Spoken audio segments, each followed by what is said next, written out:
Okay. Level's okay? All right. Yes, sir. Dr. Tim Harkrider, the Superintendent of College Station Schools, joins us today. Thanks for being here, first of all. Well, thank you for the opportunity, Scott. This is a $53 million package that you're presenting to the public. Election Day is May the 4th. Broken up into two different areas. You've been in this job for 8 months, and this is your second bond issue. Have you ever been in a situation like that before? No, sir, I have not. Austin and I jokingly said the other day we were looking forward to getting this bond behind us so we could have a normal year with just one job versus multiple jobs. So it's been a lot going on. So give us a little bit of a view of when you walked in, brand new to the job, here's a bond issue you didn't put together. A couple of elements passed, but a couple of elements didn't. That's why we're here now.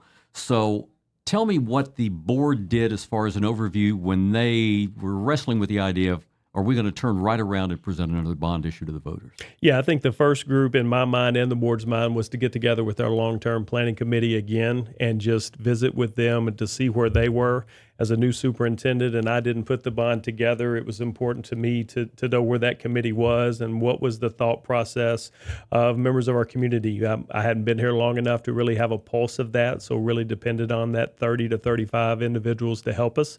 And after two different meetings, they were at a consensus that we felt like now was the right time. Everything in the props were needs, and they were only going to get more expensive if we waited. And I think that was enough for the board to go ahead and make that call again. This bond issue basically is about athletics. That can be a strike against it, and certainly in this environment. Historically, in Texas, a lot of schools have had trouble passing this kind of a part of any bond package out there. Yes, sir. Anytime you come in with the fine arts and athletics and recent legislation over the 4 years having to be put in separate propositions, it's made it challenging to get those. A lot of times, if you have multiple propositions, voters think, I can vote for one and not the other. So I think what helps us with this package is it's linear and focused. There's only two propositions, and we can take a deeper dive into what the needs are and do a better job of painting a picture of what the needs are and how it affects our students moving forward. Let's talk a little bit about what these facilities mean to the students, not just on game day or game night, how they're utilized by a lot of people. Absolutely. We've got from our athletic programs, fine arts programs, our athletic stadiums are used July 1st through June the 30th year-round, at least 5, if not many times, 6 days a week. So we're in those facilities all the time throughout the year. Recent changes with UIL, we can work out our student male and female athletes in the summer. So we have summer conditioning camps that we have year-round that used to be optional. Now the kids can all participate. So we're in the facilities a lot. It's a hub on Friday nights, Tuesday nights, Friday nights for our families to come in.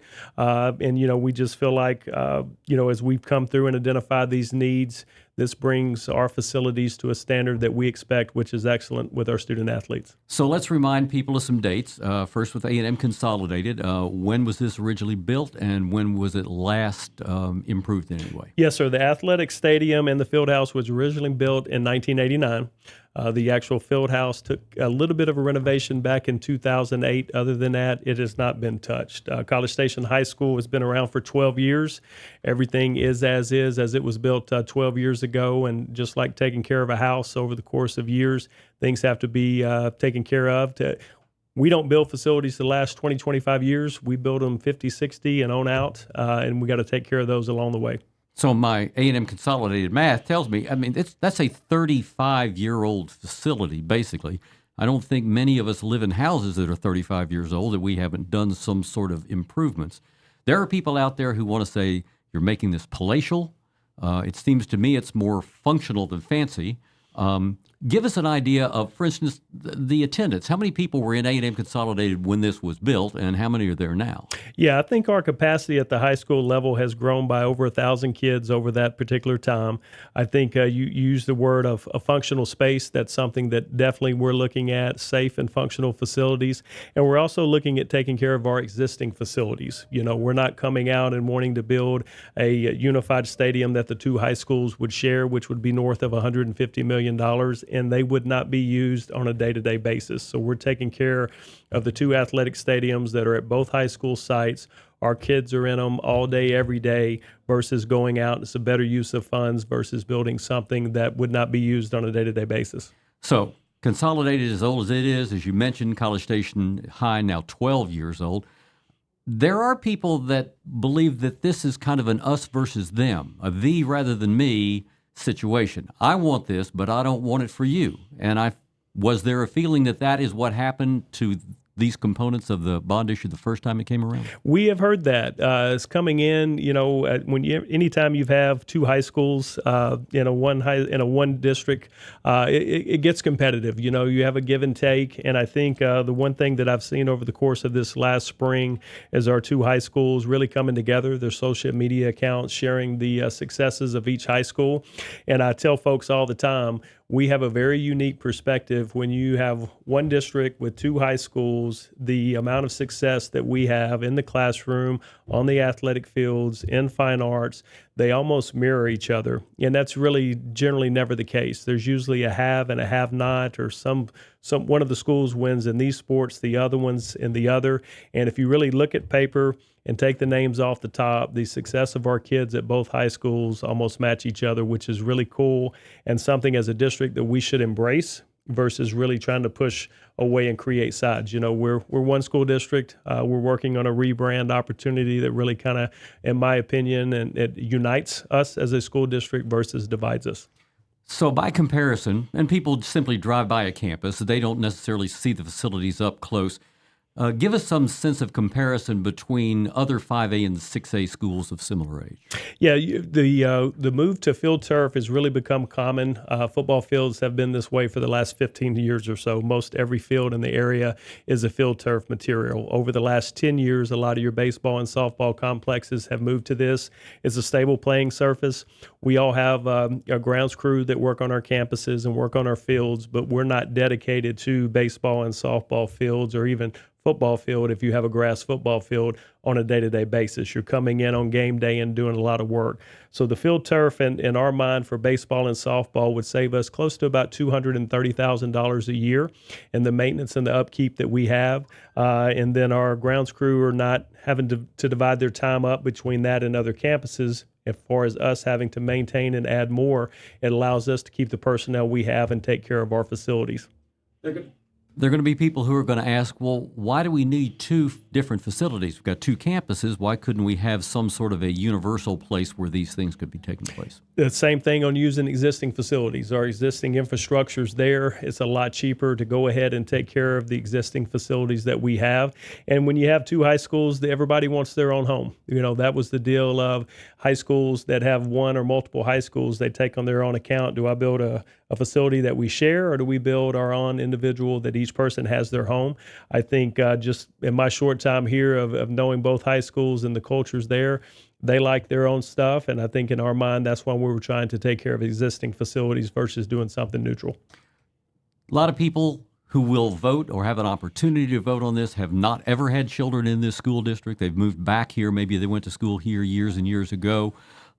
They might want to see in some detail, rather than just our discussion, the few videos that we're showing, what these facilities look like. What kind of an opportunity do they have to kind of get an up-close look personally about what these facilities look like today and then what you're proposing? Yeah, absolutely. They are more than welcome to contact our offices. We would be more than willing to give a walkthrough of the spaces and answer any questions that they may have. I do think you make a great point of being able to actually see them, our videos and pictures, try to bring things to life, but being able to see it yourself obviously goes a long way.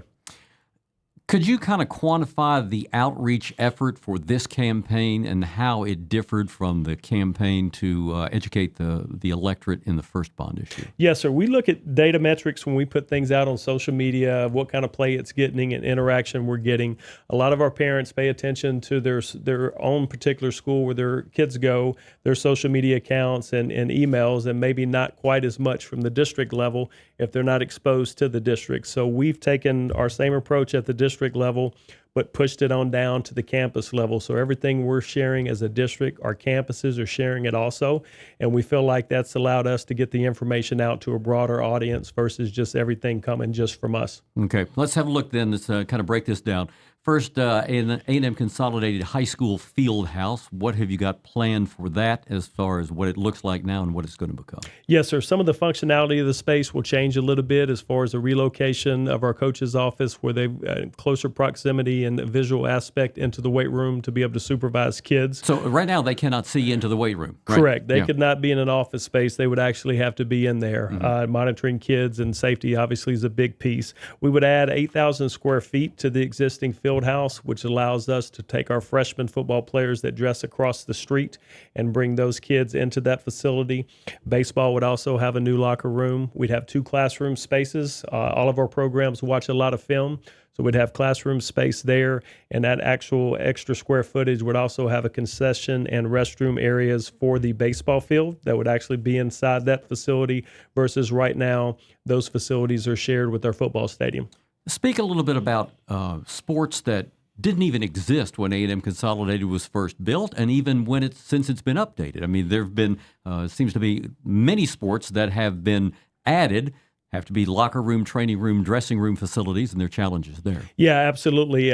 We did not have soccer programs back in '89 when it was built, to my knowledge. Volleyball would have been something that's been added over the years. And, as far as sports medicine goes, 25, 30 years ago, sports medicine really wasn't a thing. That was pretty much your coaches iced you, taped you, and other than that, you had to go see a doctor. Sports medicine over the last several years, we are able to rehab our own kids from injuries that, parents may or may not have to go see a doctor. We could take care of a lot of injuries in-house. And that space, speaking specifically at Consol, has been the exact space since 1989. So the numbers of kids who are receiving some sort of care in that facility now, they may be getting care, but there's not enough room for them to all receive care right there. Some of them are out in the hallway, someplace else within the building when they receive medical care? Yes, sir. We actually had to go to an appointment system because of the volume of kids that need training and support. We saw over 7,000 kids last fall at A&M Consolidated for training appointments.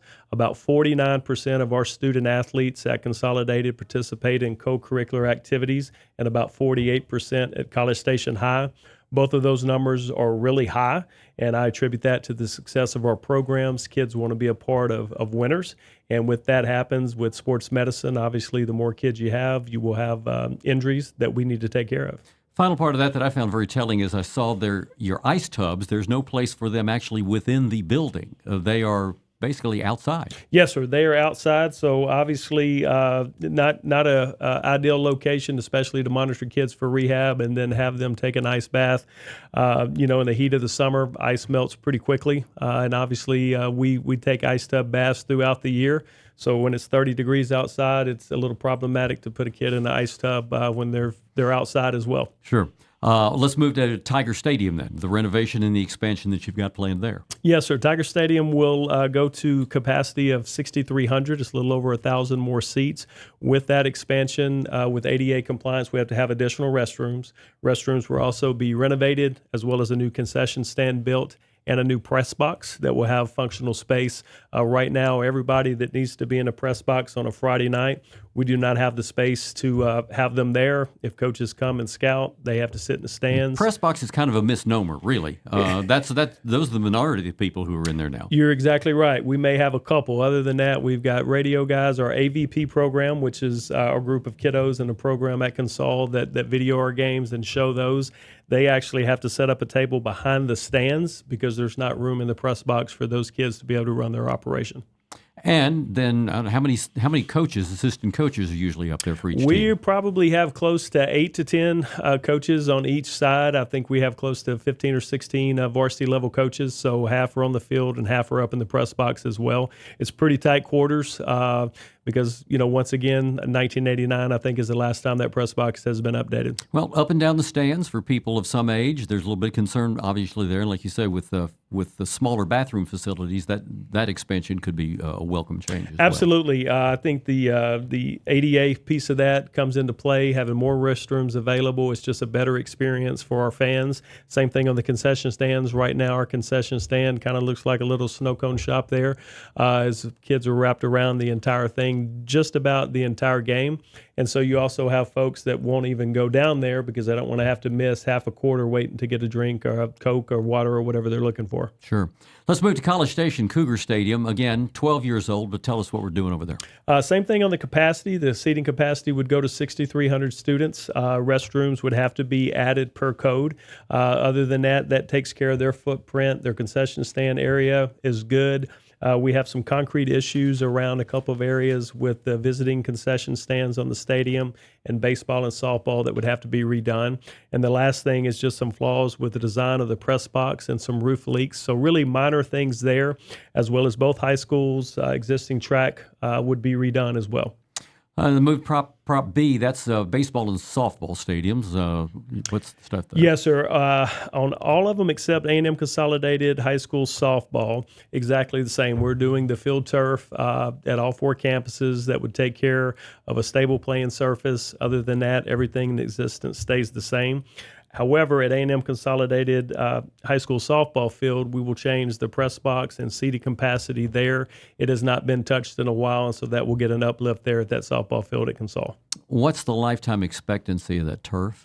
Field turf generally lasts 8 to 10 years. The number one thing that wears it out is the sunlight. Obviously, it gets extremely hot here and throughout Texas, but generally softball and baseball fields will last somewhere between 8 to 10 years. You put the infrastructure in. A lot of people have asked about drainage. Any of these field turf fields, they have a drainage system underneath. So when that field turf has to be redone, the turf is actually removed. Turf is laid back over the top, and it's a lot cheaper. The biggest expense the first time around is the drainage system underneath, and you only do that once. So the math obviously works out because you would be doing maintenance if it were a grass field, but you're saving money in the long haul because the field turf lasts that much longer. Yes, sir, absolutely. And the only thing that we have to do to that field turf generally is you brush it with a machine about once a month, and it just kind of distributes out the cushioning and padding and picks up debris on the field. Question will be asked, when is a third high school going to be part of College Station? Right now, with our passage of the bond in 2023, we're adding capacity to each high school to about 700 kids additional. And so by our math right now, with our demographics report, we could stay 2 high schools for the next 8 to 10 years unless something drastically changes with student increases moving forward.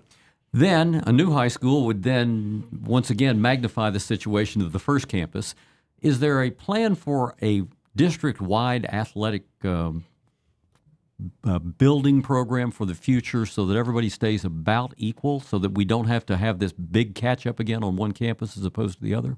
Yes, sir. Not right now. No plans that I'm aware of since me taking over, and with me being here, that has not been discussed at this point in time.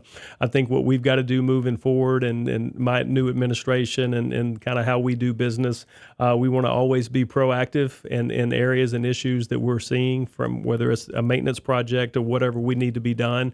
We've got to be proactive and be able to do that ourselves in many instances and not stack everything up, for a bond election. And I think the biggest thing is, as we do that as a district, that we tell that story and show our taxpayers what we're doing with the money that we have that we budget each year. While I do have you here, you have made some major changes. Some key individuals are leaving the school district, and you got some new folks coming in, some new faces. Yeah, I've been very excited. We've added a new chief of staff, Sarah Goolsby, to the team. She came in October. Austin Dunson took over right before that as communications director.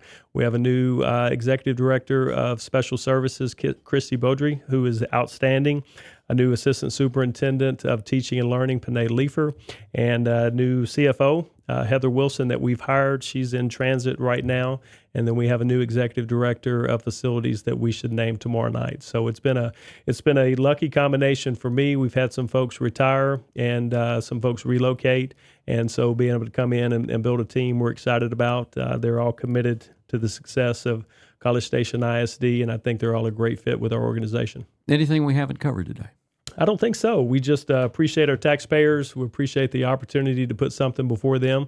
And we hope, all I can ask is, hey, do your research. If you've got questions, we're here to help support that as we run into early voting on April 22nd. All right. And the election itself will be on May the 4th. Dr. Tim Harkrider, he's the superintendent of schools. Thanks for the time. Yes, sir. Thanks, Scott.